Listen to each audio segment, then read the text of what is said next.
Então, a minha intenção, quando eu tive, se não me engano, foi na banca de mestrado da Luana a última vez, né? E conversava, então, na banca eu, o Cláudio Paulo, isso.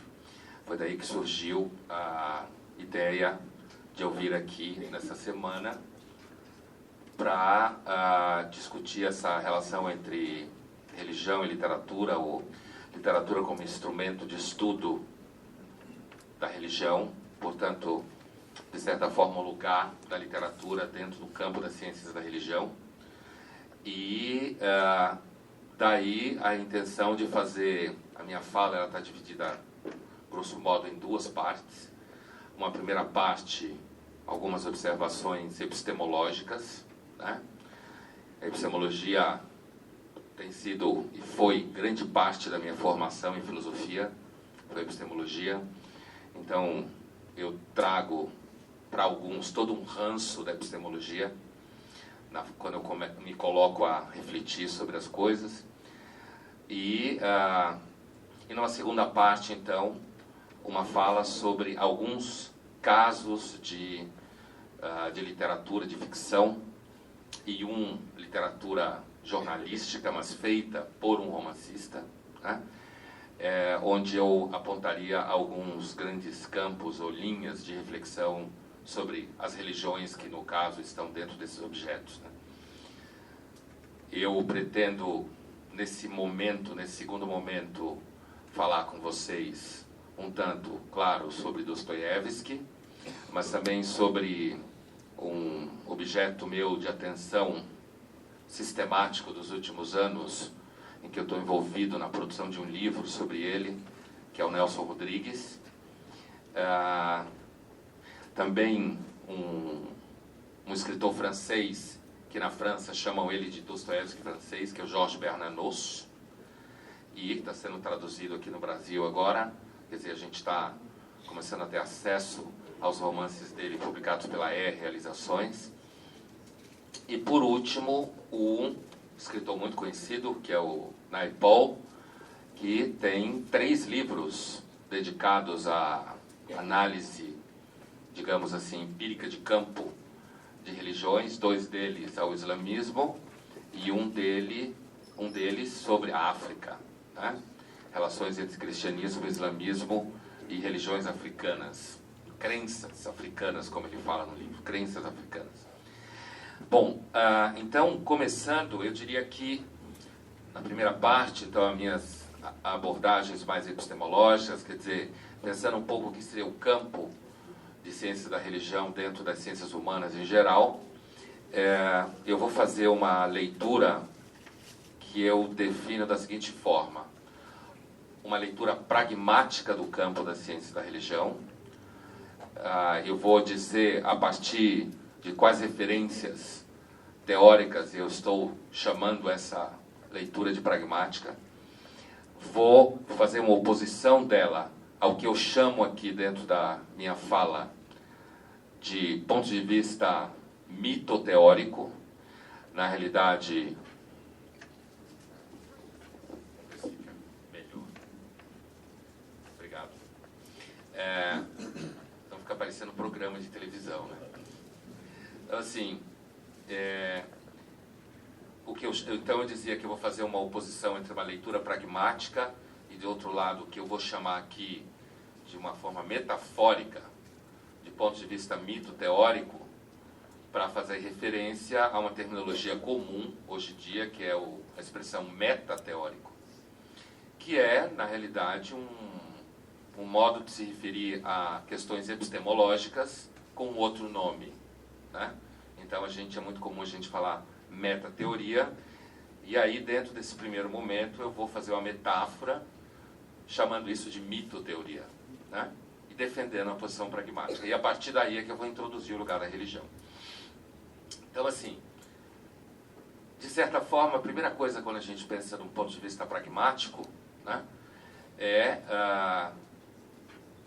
e aí, quando eu falo pragmático, eu estou falando a partir de autores como Richard Rorty, como Marcelo Dascal, como Barbara Herrnstein Smith, quer dizer, que são referências no debate epistemológico em ciências humanas em geral, não só em ciência da religião, né, especificamente. Aparentemente, quando a gente fala em abordagem pragmática, a primeira ideia que vem na cabeça é a seguinte: quem definiria o que é ciência? A resposta seria a CAPES. Quer dizer, a CAPES, no que ela representa de instituição, a CAPES junto com CNPq, FAPESP, né, a CAPES como a grande representante disso. No que ela representa como instituição, no que ela representa como definição, desde financiamento, verba, organização das áreas de conhecimento, né, das áreas de pesquisa e tudo mais. Então, quando a gente pensa numa abordagem pragmática, ela tende a ser bastante empírica, bastante pautada pela história, por aspectos sociais e, às vezes, inclusive, por aspectos que a gente poderia chamar erráticos, né, ou randômicos. Eu vou fazer uma leitura na qual eu vou dizer que me parece muito importante levar em conta esses aspectos pragmáticos e localizar essas questões metateóricas ou mitoteóricas dentro desses aspectos pragmáticos. Uma outra forma de dizer também é quem define o que é ciência, quem financia a pesquisa, né? Quem paga, quem acha que vale a pena, quem diz quem vai pesquisar. É claro que isso significa toda uma gama de relações político-institucionais, né?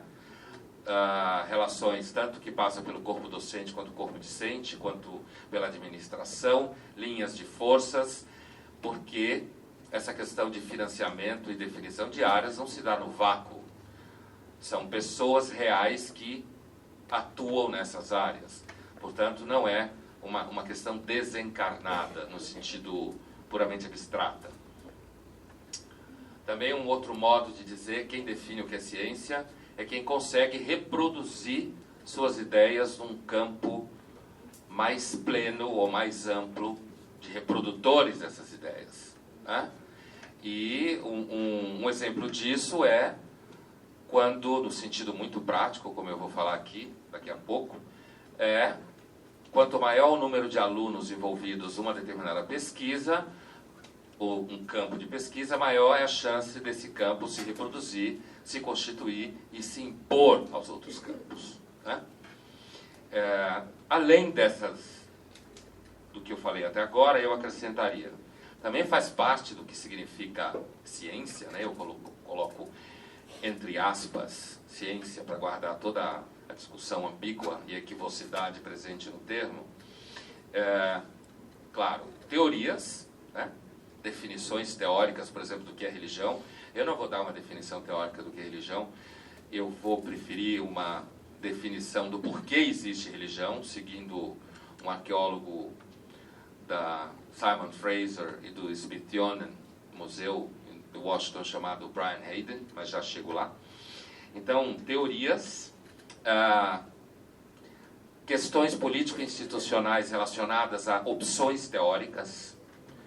Então, determinada opção teórica ou metateórica, né, epistemológica, como eu digo, ou mito-teórica. Quando eu uso a expressão mito-teórico, o que eu quero dizer é o seguinte: se eu estou olhando do ponto de vista pragmático, a crença de que o que define o cotidiano da pesquisa são questões metateóricas é mais ou menos como achar que num sistema religioso qualquer são os mitos de fato que definem todo o cotidiano e a inserção histórico-institucional de uma religião.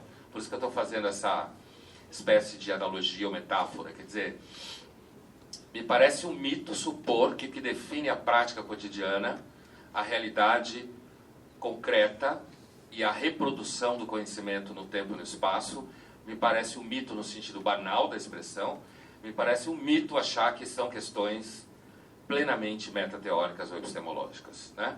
A epistemologia, como disciplina da filosofia, se abriu a partir, principalmente do Thomas Kuhn, para o que a gente chama de papel da história na ciência, né? Inclusive aí no caso das hard sciences, ciências duras, e de lá para cá, de Thomas Kuhn para cá, você tem toda uma gama de autores que ampliaram em vários sentidos, então, o que significa a história dentro da ciência, o que significa, portanto, a sociologia, as relações políticas. E quando eu estou falando política aqui, eu não estou querendo entrar em política ideológica, eu estou falando políticas como relações de poder e força, só.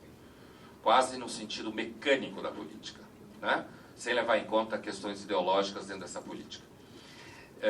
Então, toda vez que eu me referi, usar essa expressão mito teórica, eu estou querendo dizer isso. Abordagem mito-teórica é a crença de que o que define o cotidiano real de uma área de pesquisa é prioritariamente perfis epistemológicos, como a gente pode falar, ou perfis metateóricos. Esse perfil metateórico, na realidade, está submetido a toda uma gama de pressões que são elas muito mais que determinam o cotidiano e, portanto, a prática empírica da pesquisa, seja em que área for. E aí a nossa área tem suas questões específicas. Nesse sentido, eu estou me colocando a partir de uma teoria de um epistemólogo chamado Imre Lakatos, né?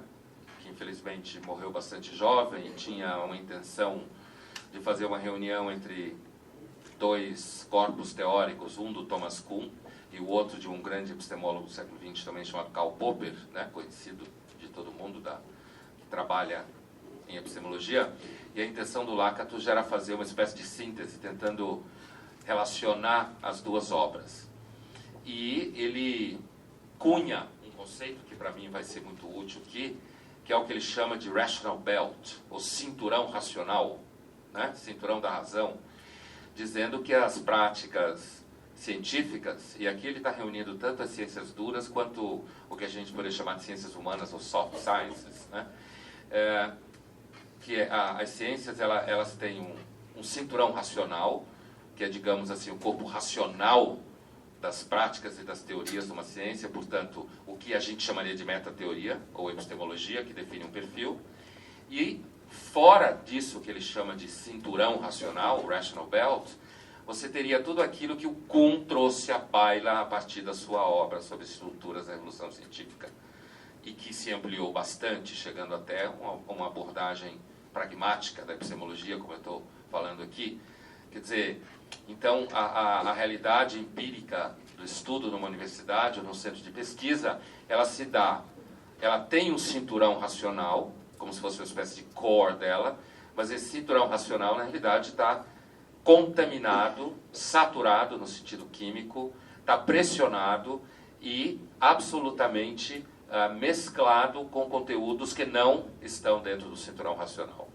Ou seja, isso que o Lakatos vai entender como sendo as pressões não racionais, entendidas como não teóricas e epistemológicas, que conduzem a vida universitária de pesquisa. Que aí estão aquelas coisas como o que eu disse antes. Quem decide o que é ciência? A CAPES. Isso não seria do núcleo racional. Isso seria do núcleo concreto, empírico, cotidiano, político, né? E todo o trabalho, a gente sabe que é quem vive na vida acadêmica, o tanto de horas e horas de investimento que se gasta para conseguir constituir essa dimensão fora do cinturão racional, né? E o que eu chamo então de mitoteoria é a tentativa de dizer que é o cinturão racional que conduz o dia a dia, né? Na divisão que faz o Lakatos. Então é a tentativa de dizer que o cinturão racional que conduz, que por sua vez, me parece, já é parte dos conteúdos não racionais, ou seja, dos conteúdos que não são teóricos, e sim conteúdos que transitam por problemas políticos, históricos, institucionais, erráticos mesmo, às vezes como temperamento, né?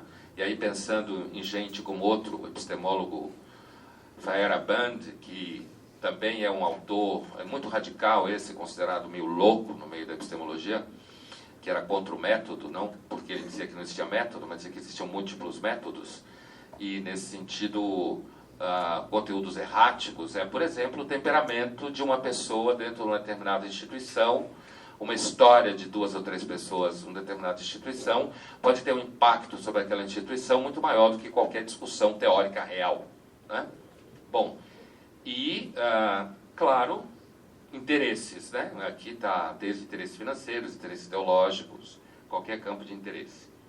E aí um outro problema também, no caso específico das ciências humanas, e aí eu faço referência a um sociólogo chamado Norbert Elias, que costumava dizer que a tragédia das ciências humanas é justamente porque, na linguagem que eu estou usando aqui, elas têm impacto quase nulo do ponto de vista prático.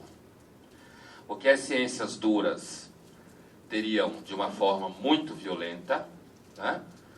E impacto do ponto de vista prático significa, num determinado nível, gira dinheiro, né? Produz dinheiro, produz emprego, tem um papel dentro das relações de mercado, né? As ciências duras, elas têm esse perfil, né? Enquanto que a nossa área, normalmente, no que se relaciona a dinheiro, ela gera custo, ao invés de gerar renda, né? Ela gera custo para o Estado, né? No sentido do financiamento da pesquisa. Então, isso na área do que a gente poderia chamar de lógica do dinheiro. Mas a questão que o Norbert Elias fala não é só do ponto de vista do dinheiro, é prática no sentido de, por exemplo, em que medida as ciências sociais conseguiriam, por exemplo, evitar um massacre étnico. Na medida em que você passaria muito tempo estudando questões assim, em que medida elas conseguiriam, por exemplo, prever eventos desse tipo, né? Ou identificar e evitar que ele aconteça. É nesse sentido que o Norbert Elias vai dizer que ele está se referindo mais especificamente às ciências sociais, né, que é a área dele, a sociologia, mas a gente pode pensar isso na nossa área também quando for refletir sobre, afinal de contas, qual seria a aplicabilidade, o efeito prático ou pragmático dos estudos em religião. Então, assim, uma outra referência que falta eu fazer, bom, do Richard Hort já fiz, quer dizer, o efeito retórico argumentativo que nos leva também a autores como o próprio Marcelo Dascal e a Barbara Herrnstein-Smith, que é a afirmação de que a prática da pesquisa do conhecimento é uma prática em controvérsia. Quer dizer, a controvérsia que marca a vida acadêmica, essa controvérsia pode se dar no nível sofisticado, que é o sonho da academia, é quando essa controvérsia se dá a partir de questões empíricas do seu objeto, abordagens metateóricas ou epistemológicas da área, portanto seria um nível de controvérsia dentro do rational belt, que fala o Lakatos, ou controvérsias fora do cinturão racional, o teórico, empírico, que seriam controvérsias da realidade a ver com esses fatores erráticos, não racionais, no sentido de que não estão organizados por nenhum princípio teórico, mas sim a ver com quem manda, quando manda, o que o mercado decide, né? No nosso caso, ciência da religião, por exemplo, porque alguém resolve estudar a religião. Isso é um fator diretamente ligado a esses aspectos pragmáticos que não estão ligados diretamente ao cinturão metateórico. Bom, e nesse sentido, então, quer dizer, a retórica, as práticas de coerção cotidianas podem determinar muito no cotidiano de uma pesquisa, muito mais do que um perfil metateórico específico que mitoteoricamente estaria definindo a área, né? Bom, e aí eu me pergunto assim, quando, seguindo, voltando um pouco ao que o Elias falava, quando você não tem uma clareza com relação à aplicabilidade efetiva de um certo núcleo de conhecimento, fora da própria academia, é claro, eu não estou... é claro que uma pesquisa alimenta outra pesquisa. Isso daí é um efeito prático de toda pesquisa, que é realizada de forma séria. Eu não estou levando em conta este processo de retroalimentação, que é mais ou menos como no teatro, peças de teatro em que quem só assiste são os próprios colegas que fazem outras peças de teatro. É isso que eu estou chamando de efeito de retroalimentação. É claro que a pesquisa alimenta a si mesma. Quando o Elias fala da dificuldade das ciências sociais ou ciências humanas terem efeito prático, ele está se referindo a efeitos práticos de inserção no mundo para fora da própria pesquisa. A aplicabilidade dessa pesquisa. Recentemente, numa discussão que inclusive reverberou na própria mídia, no próprio jornal, se perguntava por que think tanks não funcionam no Brasil, né? Aquelas instituições americanas de intelectuais que trabalham e ganham a vida para pensar a realidade e vivem disso e que tem um impacto enorme na vida do próprio governo americano, né? Então tem gente tentando entender por que o governo brasileiro não emprega pesquisadores e intelectuais na sua vida cotidiana de administração da sociedade, né? Isso é uma das formas de se falar sobre empregabilidade no sentido prático da formação, né? E aí, quando você tem um baixo impacto prático na sociedade, quando você tem um mercado restrito de aplicação de um determinado núcleo de conhecimento, a tendência é que a controvérsia se transforme numa controvérsia meio interna e, às vezes, com risco de destrutiva, no sentido de ser uma controvérsia de dentro para dentro, né? E aí você pode, por exemplo, ampliar o que gente como a Barbara Smith ou Dascal falam, que é a violência interna da própria instituição. Por quê? Porque simplesmente tem pouco espaço para escoar o trabalho e também pouca busca de pessoas que queiram trabalhar naquela área ou queiram pesquisar naquela área.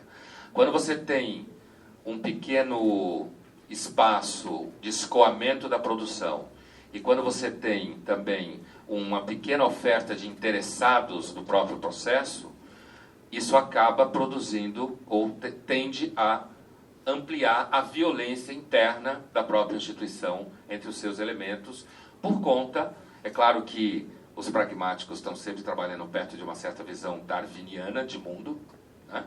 Com certeza.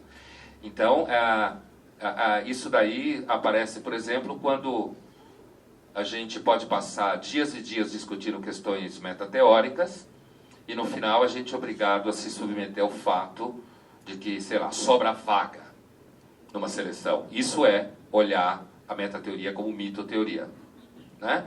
Isso tem uma pressão concreta fora do núcleo racional da pesquisa sobre o cotidiano real das pessoas que estão envolvidas nela, né?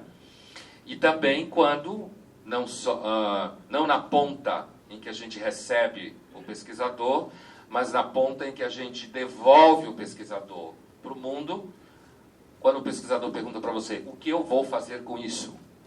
Né? Então, isso reflete diretamente na decisão dele anterior. Por que eu vou fazer isso?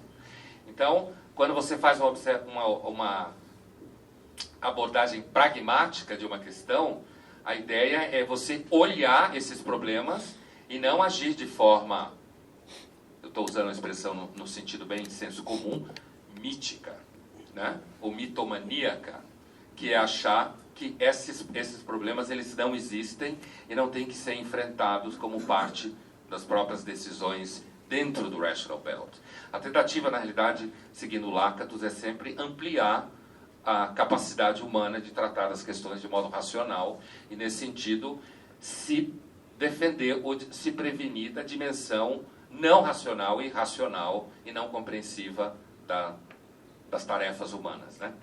E aí eu levanto só a título de primeiro momento, assim, um pouco o porquê que alguém iria, afinal de contas, querer estudar religião, né? Primeiro a gente pode dizer, porque a pessoa é religiosa. E aí já começa uma discussão metateórica e mitoteórica gigantesca, né? Como você largar a sua religião de lado porque você quer estudar religião de modo científico.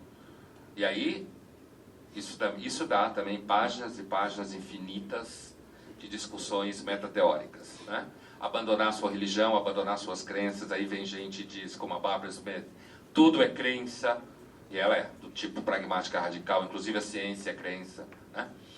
E, então, ou ex-religioso, afinal de contas, porque alguém resolve estudar religião e não informática, sei lá, né? Ou psicologia, sei lá. Porque é religioso ou é ex-religioso? Quando é ex-religioso, aí tem toda uma gama de questões fora do Rational Belt, né, que movem essa pessoa. Às vezes, a intenção é entender religião para ver se acaba com ela. Ou se acaba com ela na própria vida dele, né? pouco psicanaliticamente falando. Mas, ou seja, pessoas que vêm do universo religioso confessional em geral. Ou porque é religiosa, ou porque foi religiosa, ou porque quer ser religiosa. E ainda tem esse perfil. Mas como não é uma pessoa com uma razoável formação prévia, universitária, acadêmica e tal, pensa que ser religioso é alguma coisa que fala de uma carência intelectual sua, por isso você é religioso. Então ela busca no estudo da religião uma forma de estar perto da religião de um modo, sei lá, mais filosófico, né? Mas não dentro de uma congregação, seja lá de qual for, né? Com isso eu não estou querendo dizer que essa pessoa em algum nível não tem alguma razão histórica ou algum motivo consistente para ter as dificuldades que ela tenha com uma adesão pura e simples a um grupo religioso. Não estou na realidade fazendo julgamento, né? Não porque eu não acho que a gente não tem que fazer julgamento, né? Isso a gente faz julgamentos muitas vezes, mas não estou fazendo julgamento disso especificamente. Porque ela é antirreligiosa, porque ela acha que a religião é o problema do mundo e ela quer destruir a religião. Então ela quer saber como ela funciona para evitar. É claro que isso é um pouco mito teórico. O que ela vai fazer com a tese dela para acabar com a religião no mundo? Se a gente pensar que Freud já tentou, Marx já tentou, Nietzsche já tentou, Feuerbach já tentou, o darwinismo tenta continuamente e não consegue. Então por que você, fazendo uma tese, haveria de conseguir acabar com a religião no mundo, né? Então, assim, mas pode ser um motor de busca de programas de pesquisa em ciências da religião. Outra coisa é porque você, talvez pelo primeiro perfil que eu descrevi, você vem do mundo religioso de alguma forma, vive dando aula de religião. Portanto, ensino religioso. Então, o ensino religioso é uma das questões que mais move pessoas a querer estudar religião. E o ensino religioso, ou ER para os íntimos, quer dizer, ele é uma das áreas onde você vê bem essa dicotomia. Quer dizer, de um lado a discussão teórica, que se apresenta sobre o que é o ER, e na ponta, fora da discussão teórica, como aprovar a lei tal, que vai definir tal forma de ensino religioso, quem vai ter o domínio da produção dos professores, quem vai definir se é confessional, se não é confessional, e todas as brigas internas às instituições. Também tem algumas pessoas, normalmente de perfil de classe social mais alta, por diletantismo cultural. Ela quer estudar religião porque ela acha legal.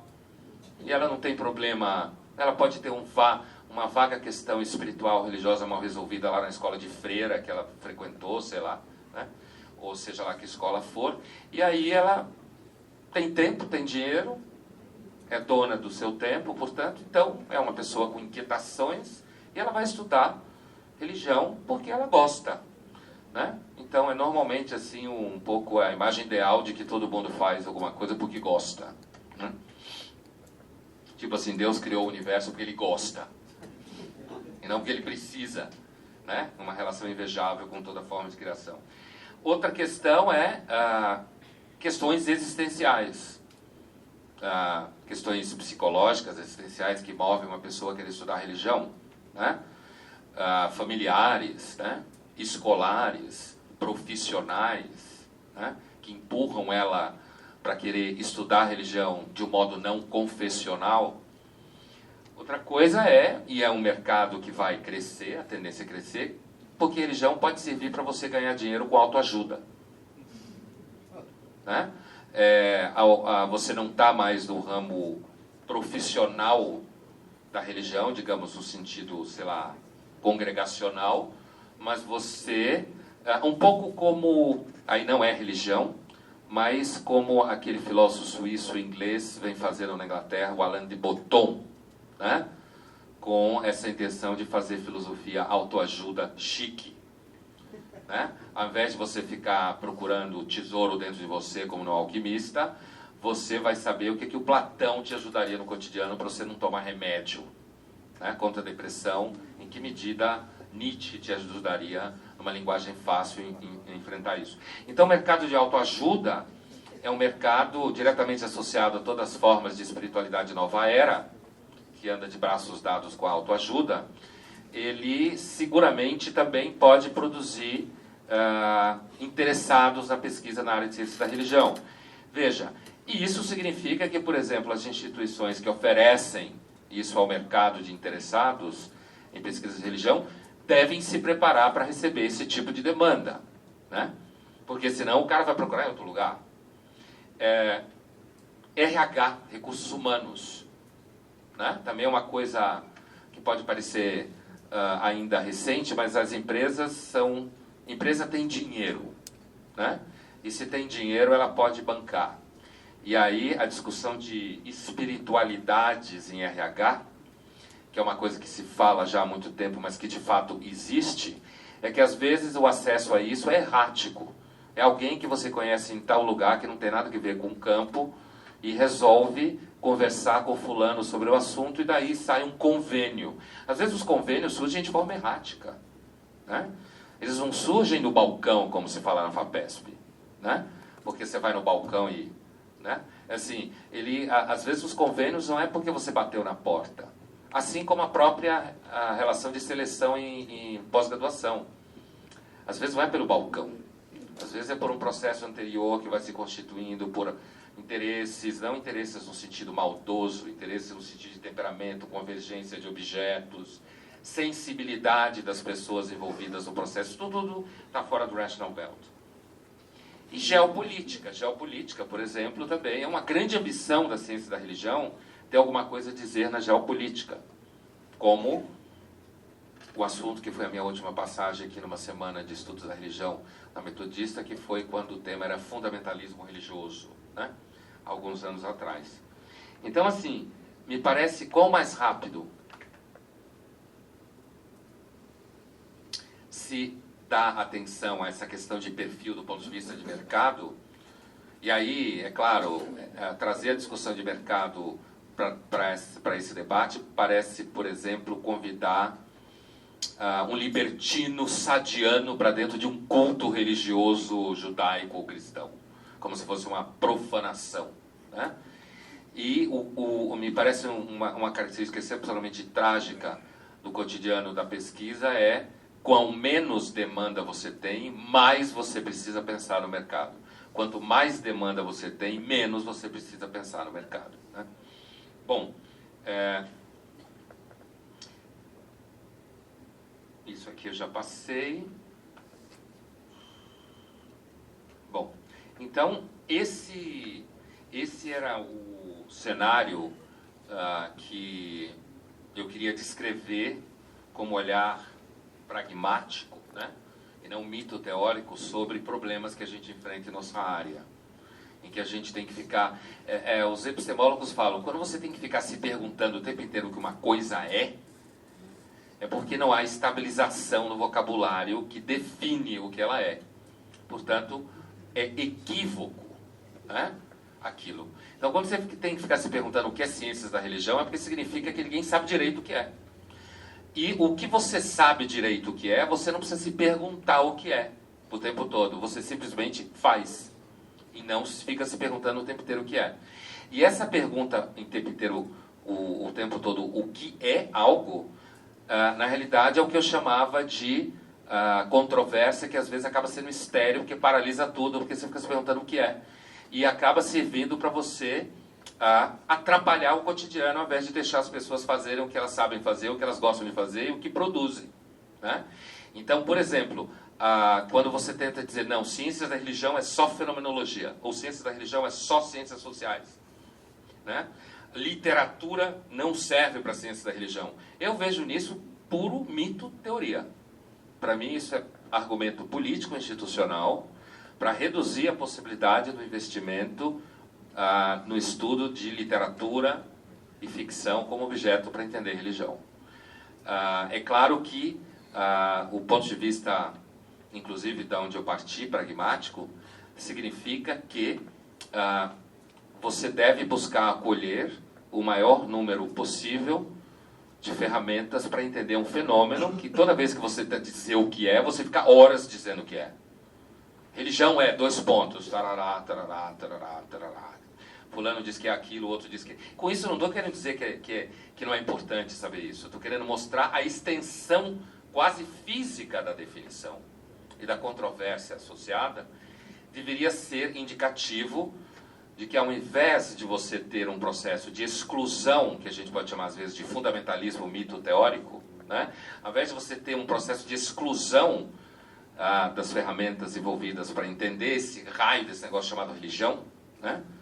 Que já começa que é um problema, porque grande parte dela fala de um mundo invisível, que a maior parte da humanidade parece crer que existe, e é invisível na maior parte do tempo.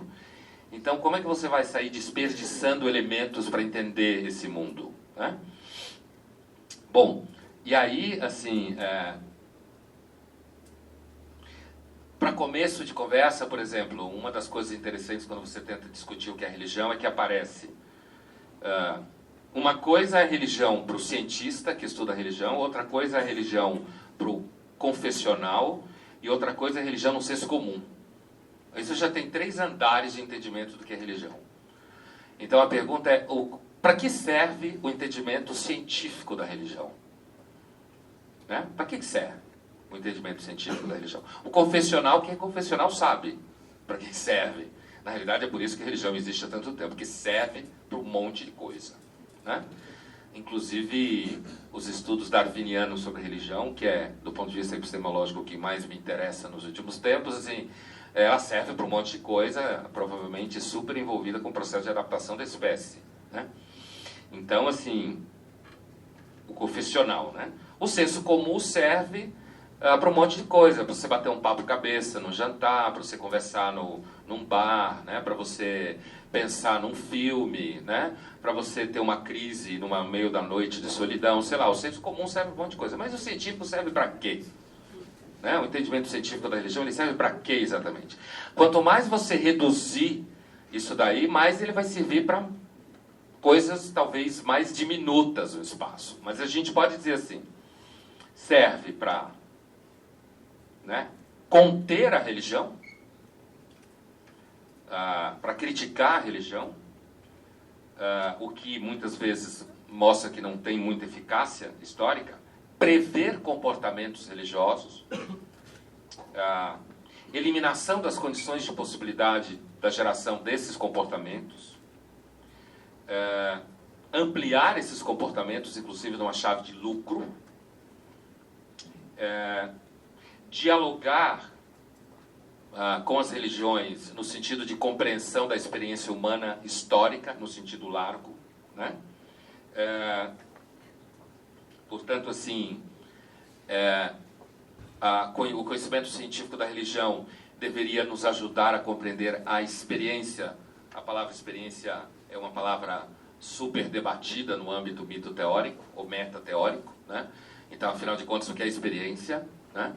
Digamos, a experiência não existe, ou a categoria não serve para nada, porque ela estaria muito contaminada por imprecisões, né? É interessante porque em psicologia existe um debate entre a chamada psicologia profunda e a psicologia behaviorista, que os behavioristas dizem que a psicologia profunda não serve para nada, porque é muito abstrata, e a psicologia profunda diz que os behavioristas são tão precisos que eles não servem para nada na clínica, né? Então, o meu olhar é que, na realidade, você precisa das duas pontas. Eu acho que a amplitude do fenômeno demanda o maior número de ferramentas que a gente tem à mão para conseguir compreender o fenômeno. Inclusive porque são pessoas reais que estão dentro desse fenômeno, né? Quando você tenta falar da neutralidade absoluta e objetiva em epistemologia, eu acho normalmente uma questão também mito-teórica. Porque você pode demandar uma absoluta objetividade por parte de uma pessoa que é um nativo, como se fala antropologicamente, de uma religião específica, mas você não vai demandar neutralidade de alguém que é nativo de uma abordagem ideológica específica. Essa abordagem ideológica é considerada como parte do integrante do escopo científico, né? Bom, e aí eu vou lançar a mão dessa... Então, afinal de contas, por que existir a religião, né? Ao invés de tentar dizer o que é religião.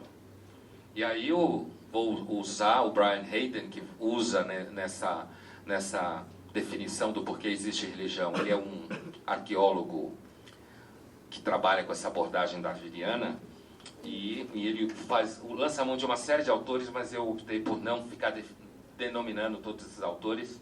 Se você for atrás do Brian Hayden, você vai encontrar todas as referências dele. Primeiro,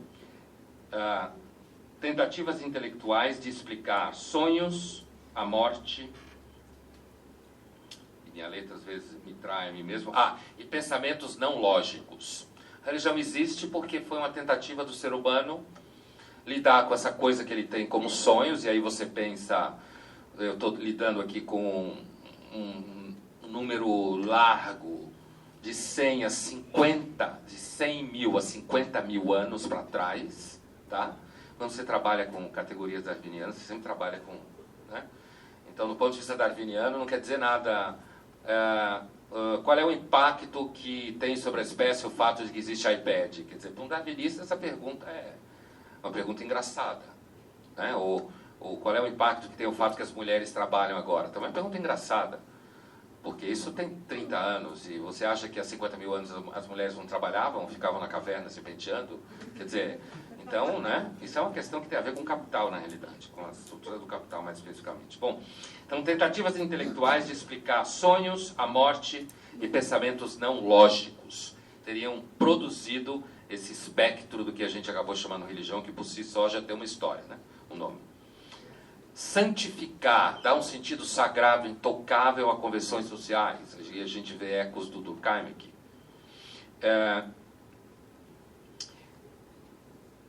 Minha letra. Poder político e construção de status social alto dentro de um grupo. Né? A religião também deve ter surgido porque ela é um dos elementos, e quando a gente estuda xamanismo percebe isso em populações do Neolítico, quer dizer, como a religião, a figura do xamã, aqueles associados ao xamã, conseguiam seguramente um destaque quando você vê, por exemplo, religiões ancestrais na África, né? As religiões, os convívios, as crenças religiosas na África, como isso também aparece de novo, essa questão de estratificação política, social, status que a religião define. Necessidades psicológicas de reduzir ansiedades no adulto e na criança. Quer dizer, a religião dando nome às coisas, né?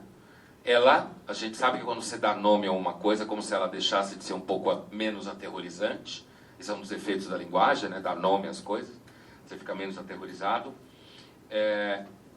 Um produto acidental de outras modificações adaptativas, como, por exemplo, a crescente complexidade do cérebro. O cérebro foi se adaptando e ficando complexo, e ele tem suas funções, e dentro dessa complexidade, tanto a complexidade da própria fisiologia cerebral, quanto da linguagem que foi sendo produzida por essa fisiologia cerebral. Quer dizer, a religião foi surgindo, se essa hipótese darwiniana faz sentido, quer dizer, ela foi surgindo, inclusive, como produto de outros fatos adaptativos que não ela, mas sim a base biológica da própria espécie, né? E da linguagem que foi aparecendo a partir daí também como função cerebral.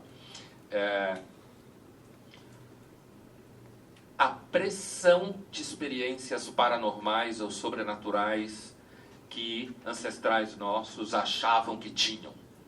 No escuro, o mundo era escuro, na noite, na solidão, ruídos, e que isso, dentro da mente dele, não conseguia explicar pelos elementos naturais que ele tinha à volta. Então ele foi associando isso ao que a gente vai chamar de religião depois. Formas de se adaptar a pressões do meio ambiente, a agressão do meio ambiente. Quer dizer, aquela máxima que darwinistas, quando discutem religião, falam: quem ora junto, luta junto, combate junto, sobrevive junto e se encontra sobre um mesmo significado, e isso produz um sentimento de emotional bond. Quer dizer, a religião estaria, no sentido geral, localizada aí dentro do âmbito dos laços emocionais, no mesmo lugar de onde viria a moral, por exemplo, né? Então, religião e moral estariam intimamente associadas desde a origem, porque falam de convívio coletivo, falam de ansiedades do indivíduo e tal. E, por último, técnicas muito primitivas e antigas de cura. Técnicas muito antigas e primitivas de cura. Então, a religião teria surgido dentro disso, são 8 tópicos que ele elenca, né?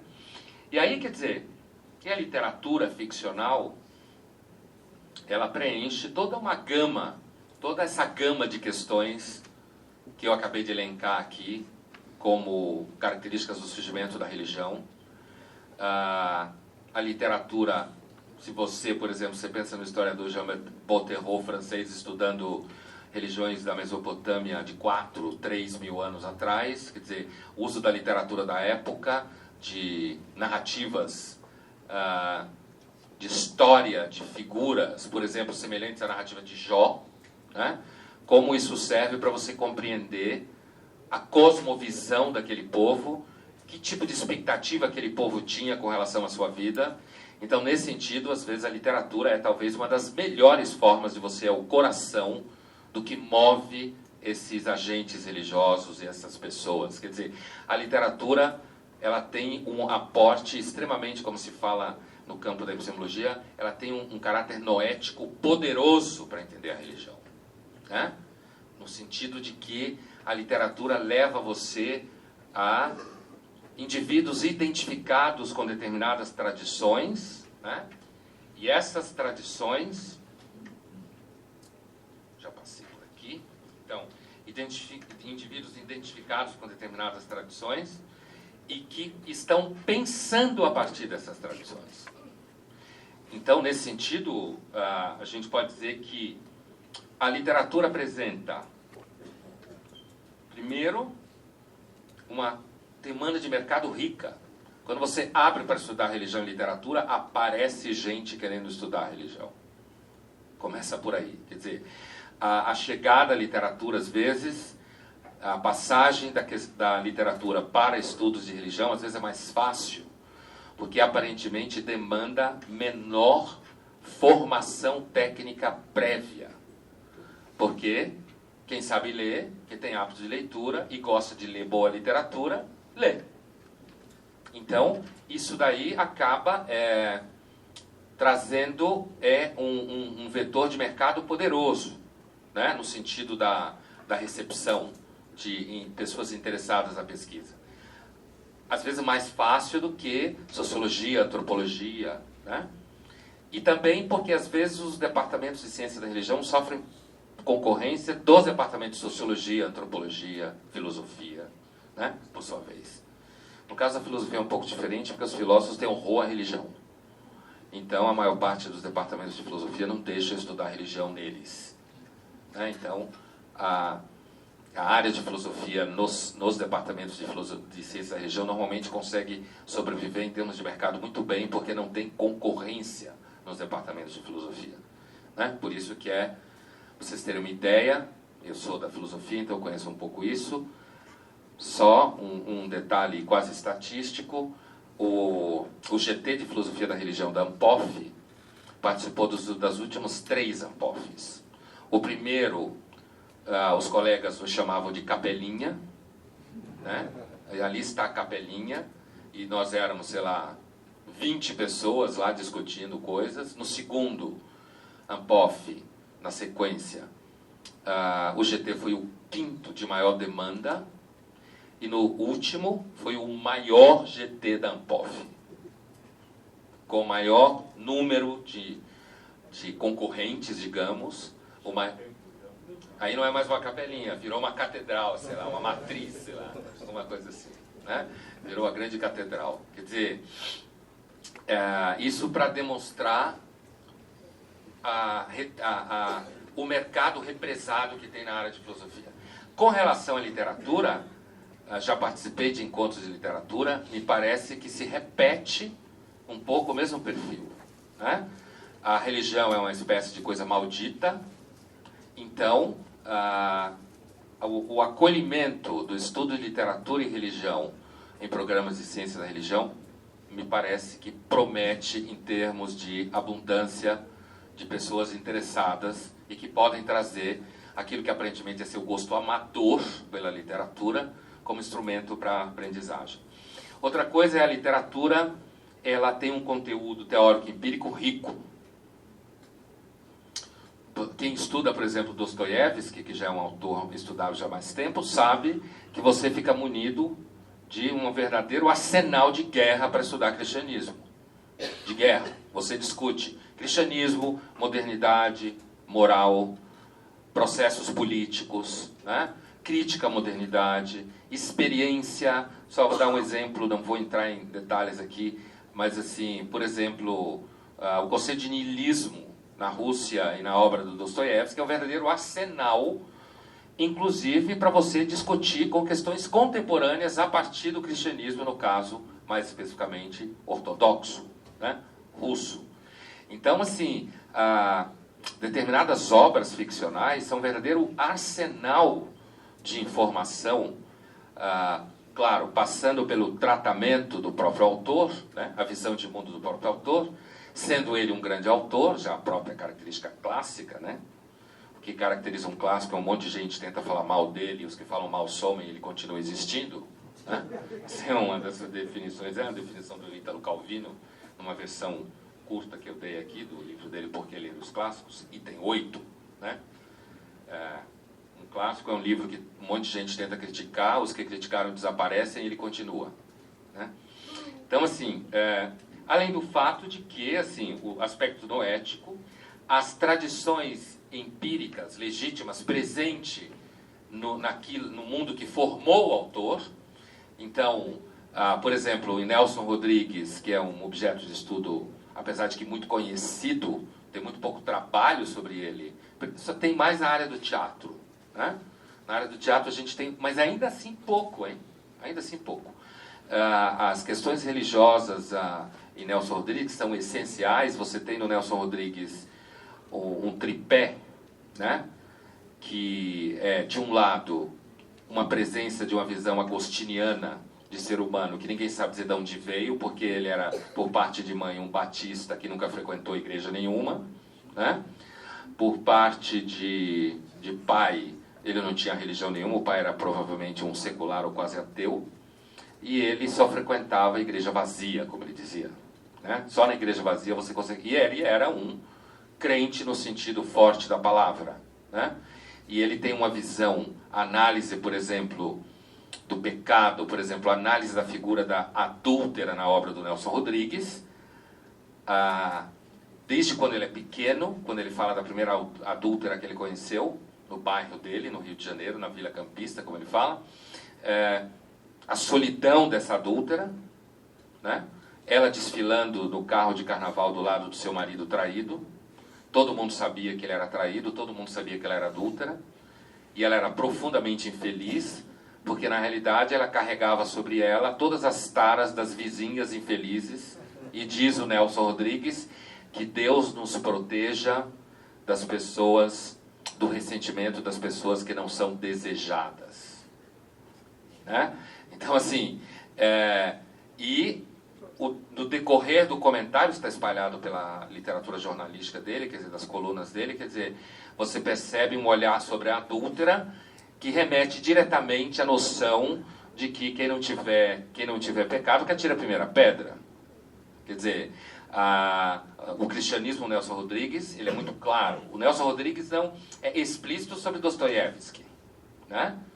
Inclusive a peça dele, Bonitinha, mas Ordinária, ou Otto Lara Rezende, baseada na frase "Mineiro só é solidário no câncer", que Otto Lara Rezende diz que jamais disse essa frase, foi o Nelson que inventou. O Nelson tinha essa prática de inventar coisas que os amigos diziam que os amigos não tinham dito, e ele inventava isso da forma mais descarada, né? Então, assim, o Otto diz que nunca disse essa frase, porque se ele dissesse eu matar ele em casa, porque ele era mineiro, né? Essa frase, o Nelson diz que essa frase está baseada na frase do Ivan Karamazov: se Deus não existe, tudo é permitido. E esse é o problema do personagem Edgar na peça Bonitinha, mas Ordinária. Se Deus só é solidário no câncer, eu vou aceitar um cheque, sei lá, de 5.000 moedas, tanto faz, para casar com a filha de fulano, que na realidade não gosta de mim, mas que eu vou ganhar uma puta grana me casando com ela, do pai dela, que quer na realidade transformá-la numa senhora bonitinha e séria, quando na realidade é ordinária, né? Então, assim, e o Edgar fica se batendo a peça inteira. No final ele rasga e fica com a prostituta. Quer dizer, as prostitutas santas na obra do Nelson Rodrigues abundam para todos os lados, né? Quer dizer, portanto, essa análise que o cristianismo fez de forma tão clara desde o tempo do Evangelho, dentro do mundo judaico específico, né? Da chamada hipocrisia comportamental dentro do espaço judaico que o cristianismo fez já no começo da sua constituição. É claro, como toda religião depois cai no mesmo processo que o judaísmo tinha, né?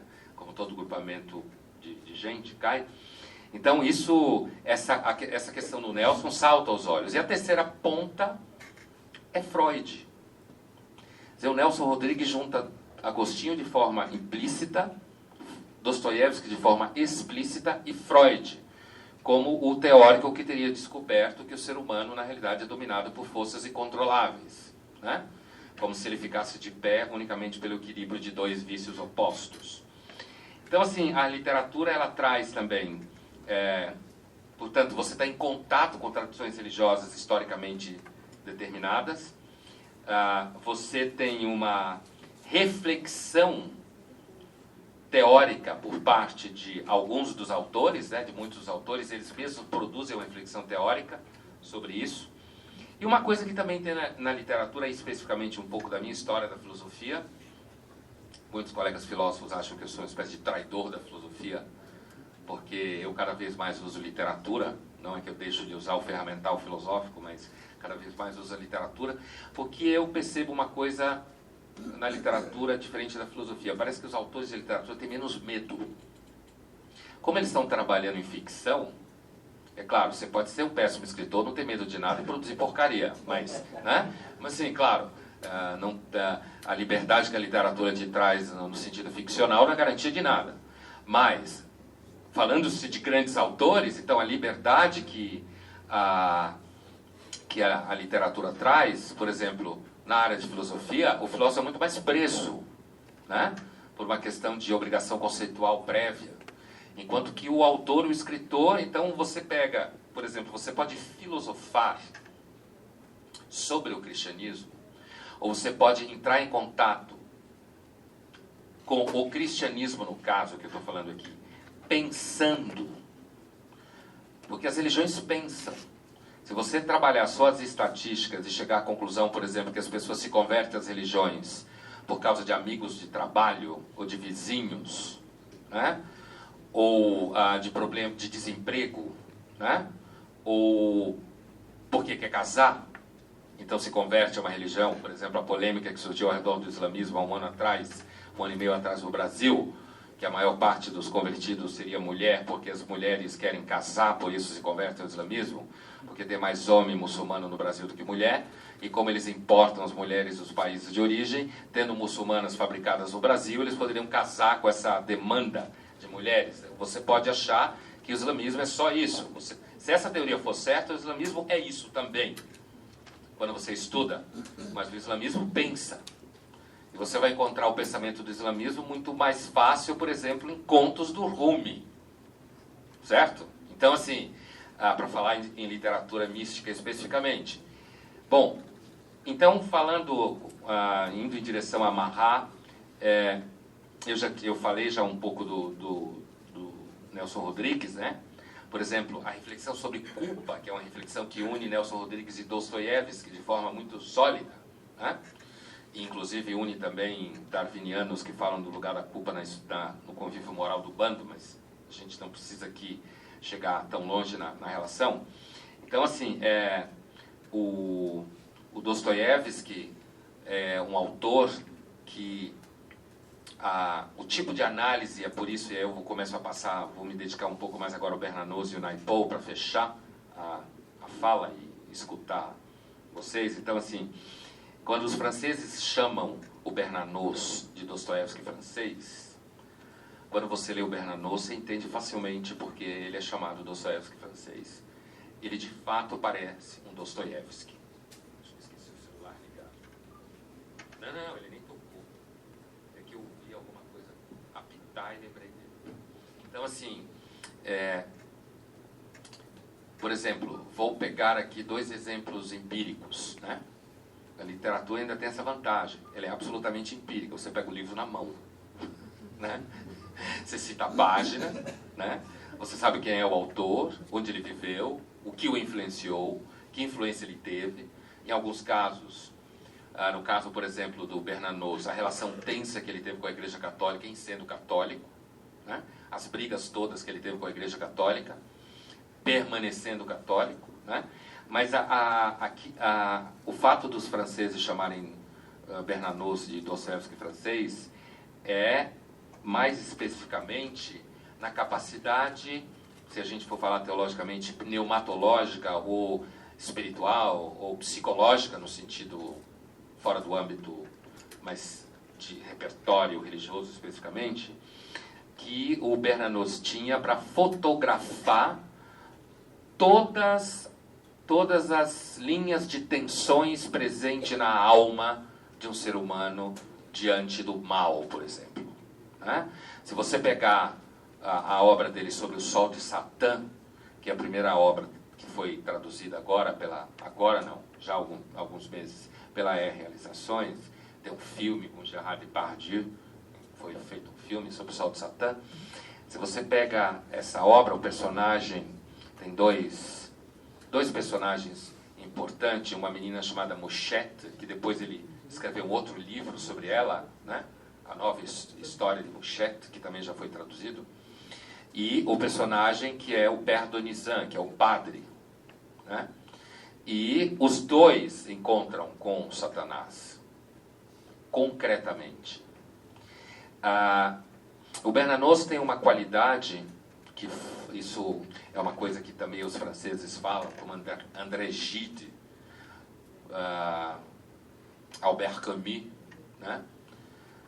De transformar o sobrenatural numa descrição natural. Então, por exemplo, as descrições dele no Diário de um Pároco de Província, recentemente traduzido em português, que é considerado o maior livro dele. Eu, pessoalmente, gosto mais do Sob o Sol de Satã, mas os dois são como os dois carros-chefes da obra dele. No Diário de um Pároco de Província, quando ele diz que o pároco, então, com seu diário, também o encontro dele com a Madame, a Condessa, um longo diálogo que ele tem, a personagem, também falando sobre como o corpo se dobra diante de uma vontade dominada pela revolta contra Deus. Então ele descreve o corpo da personagem se dobrando de tanta agonia que a vontade causa sobre ela. E o diálogo do padre com ela. Então, assim, por exemplo, no Diário de Pároco de Província, ele descreve, ele fala, vou citá-lo de cabeça, né?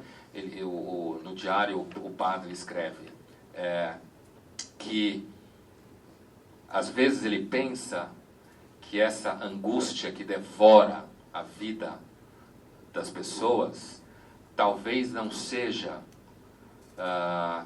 algo que entrou por alguma brecha do ser, mas que seja a própria substância da alma, que desde a revolta contra Deus e a queda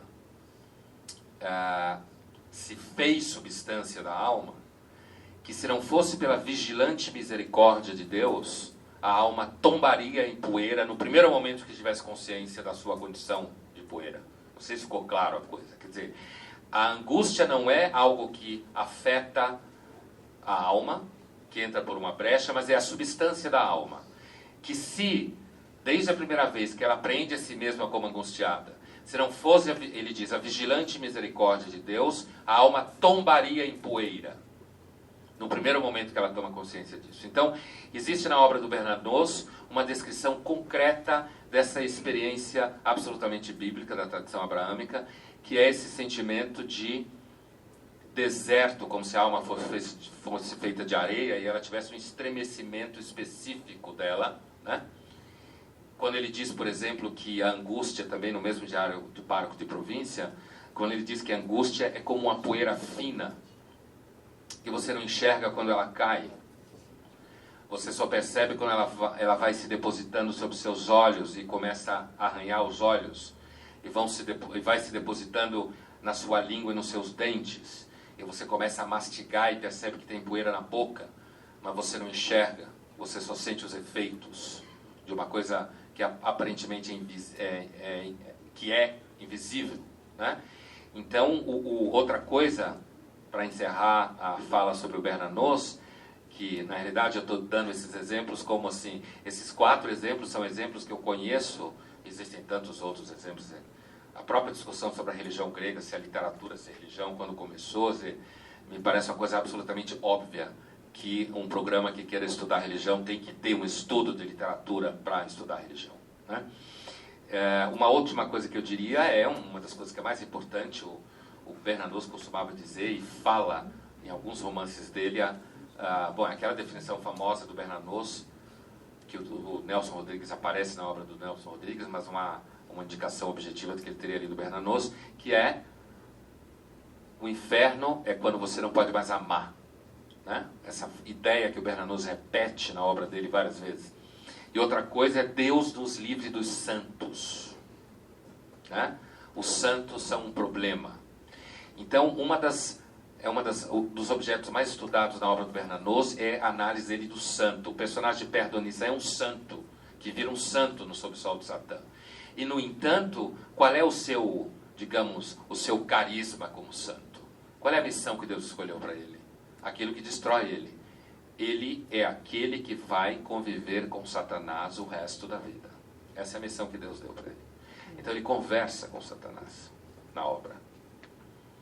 Ele enxerga, ele vê, inclusive da Mouchette, como o Satanás vai, o mal, né, o Le Satan, né, no romance, como ele vai impregnando a psicologia da Mouchette, vai influenciando a atitude dela, vai dominando. Ele enxerga isso, e no momento do romance, inclusive, ele descreve isso como se fosse uma espécie de análise anatômica da alma aparecendo diante dos olhos dele. Então ele enxerga fisicamente o modo como a Mouchette vai virando. Eu não quero contar o final da história, quase contei o que acontece com ela. Então, assim, eu não vou contar mesmo, porque eu quero que vocês leiam o romance, acho que é importante para quem quer estudar coisas a ver com esse assunto. Então, assim, e o que acontece com ele é que a missão, aquilo para que ele acaba sendo reconhecido como santo, e ele é visto como santo ao longo do romance, é a história de alguém que virou santo, né, hipoteticamente. Então, assim, a missão dele foi uma missão insuportável, que era a missão de, inclusive, perceber a ação do mal nele e, às vezes, ficar querendo saber se era o mal ou se não era o mal, e aprender a conviver. Sabe, tem aquele livro do André Comte Sponville, Bom Dia, Angústia, né, que é um livro que vendeu muito aqui no Brasil, filósofo francês. É mais ou menos como a missão dele era Bom Dia, Satanás, né? Mas não no sentido que o Satanás virou alguém que ajuda em motivação e workshop de recursos humanos, não é isso, é o Satanás mesmo, é o cara, o representante daquilo que na teologia ortodoxa, por exemplo, significa decomposição, dissociação, destruição, né? Então, o estudo da santidade no Bernanos é riquíssimo, não é à toa que ele, inclusive, se dedicou a estudar, por exemplo, o trabalho dele sobre Joana d'Arc, que é bastante importante, né? Ele era um tema de estudo do próprio Bernanos, essa discussão de santidade, por exemplo. Mas, por último, a obra, as viagens que o Naipaul fez até agora, ele disse que não vai fazer mais nenhuma, porque já está idoso, não tem mais paciência e tal.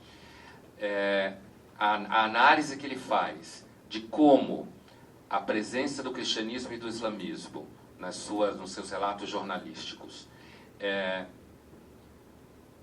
como não faz, de certa forma, nenhuma diferença dentro da Nigéria com relação à cultura iorubá.